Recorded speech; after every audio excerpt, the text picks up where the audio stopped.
But एक बड़ी move I है बाजार में और पिछले 7 हफ्तों से हम देख रहे हैं तेजी का ट्रेंड बना हुआ है। आज सुबह अनिल जी इस पर आपके लिए खास रिसर्च भी लेकर आए थे।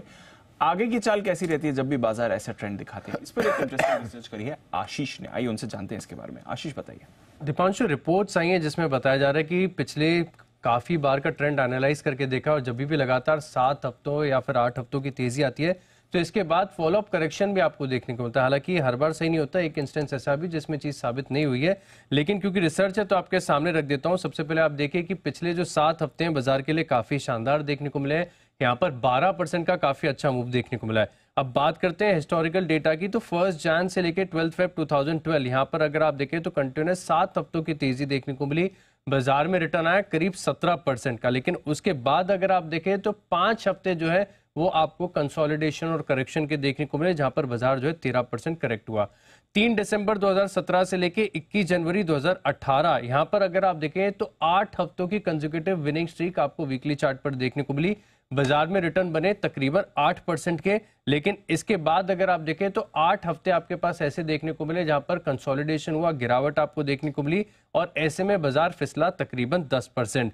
सिमिलरली 7 फरवरी से लेके 4 अप्रैल 2010 में अगर आप देखें तो यहां पर 11% का मूव देखने को मिला और ये अब तक का हाईएस्ट विनिंग स्ट्रीक है। वीकली चार्ट पर अगर आप देखें तो 9 कैंडल्स आपको हरी यानी पिछले 9 हफ्तों में आपको तेजी देखने को मिली। ऐसे में 11% के रिटर्न बने, लेकिन इसके बाद अगर आप देखें तो 6 हफ्ते ऐसे रहे जहां पर कंसोलिडेशन और करेक्शन देखने को मिला। 8% का करेक्शन बाजार में आया।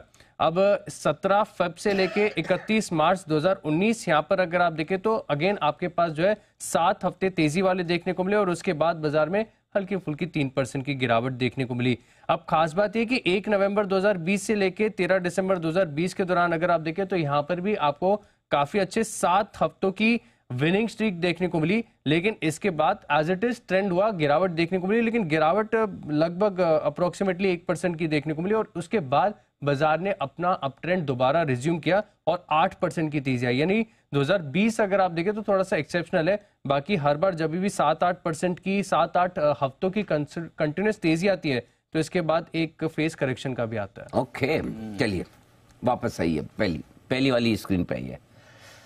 कहाँ से शुरू किया आपने? 1 जन 2000। हाँ, 29 अक्टूबर से 15 दिसंबर के बीच में हमारे यहाँ 12% की तेजी हो गई। ठीक है, सिर्फ 12% की हुई है। ठीक है, अब आ जाइए जो पुराने जो 7 हफ्तों से ज्यादा की जो तेजी हुई है, हाँ 2012 में हुई है। ये कितने हफ्ते चली? 7 हफ्ते। 7 हफ्ते में 17% बढ़े, बाद में 13% घटे। ठीक है, इसके बाद नेक्स्ट 2018 में 8% बढ़े, 10% घटे। ये कितने हफ्ते था? 8 हफ्ते। 8 हफ्ते। 11% 2010 में, राइट, और फिर 8% घटे। ये कितना था? ये 9 हफ्ते और ये हाईएस्ट विनिंग स्ट्रीक। ये हाईएस्ट विनिंग थी, 9 हफ्ते मैक्सिमम में चला है। ठीक है, उसमें सिर्फ 11 में 8 हफ्ते। अच्छा, ये जो घटा है ये कितने समय में घटा है? 1 हफ्ते में नहीं। 1 हफ्ते में नहीं घटा। हाँ, ये आगे धीरे धीरे घटता रहा। अब आइए पुराने डेटा, छोड़ो कल की बात है, कल की बात पुरानी। ठीक है, अभी आइए 2019 और 2019 में 7 हफ्ते तेजी हुई है और घटा कितना? 3%। उसके बाद 2020 में भी 7 हफ्ते तेजी हुई है, बराबर। घटा कितना? अगले हफ्ते तो काली 1% ही। 1%। तो धीरे धीरे मैं इसीलिए बोल रहा हूँ, सुबह में और दिन बात कर रहे हैं, पुराने डेटा देख के लगेंगे 7 से 9 हफ्ते से ज्यादा थे। हाँ, 7 से 9 हफ्ते से ज्यादा तेजी नहीं होती, वो बात ठीक है, लेकिन हर बार कोई न कोई तो रिकॉर्ड बनता है, पहली चीज। दूसरी चीज ये है कि हर बार की तेजी और बढ़ने के कारण अलग होते हैं और घटने के भी अलग जी। तो इस बार कौन जाने कि 7 हफ्ते वाला विनिंग ट्रैक रिकॉर्ड या 9 हफ्ते वाला तोड़ ही दे। एक दूसरा ये कि धीमे धीमे आप देखिए, शुरुआत के 2010-8 ये वाले छोड़ दीजिए, ऑफ लेट जैसे 21, 2019, 2018 के देखेंगे तो घटने की जो बाजार की टेंडेंसी वो कम होती जा रही है। सो आई थिंक हाँ, सो उतना नहीं घट रहा जितना पहले घटता था। इसलिए अब इन डेटा को देख के आपको क्या करना है? इन डेटा को देख के आपको ये समझना है कि भाई 7 से 9 हफ्ते के बीच का जो समय है ये थोड़ा ट्रिकी है, राइट, थोड़े सावधानी वाला है। यहाँ पर अनाप शनाप तेजी करने के बजाय सोच समझ के तेजी, ये समझ के चले कि 1 तुरंत पैसा नहीं बनेगा, 2 थोड़ा घट भी सकता है, 3 थोड़ा नीचे आ जाए तो लेने के लिए और पैसा लगाना है। लेकिन ये है कि सारा माल बेच के जीरो करके मंदी में बैठ जाए, कि 7 के बाद तो 8वां हफ्ता घटने घटना, ऐसी गलती बिल्कुल भी मत करना, ये ध्यान में रख लीजिए।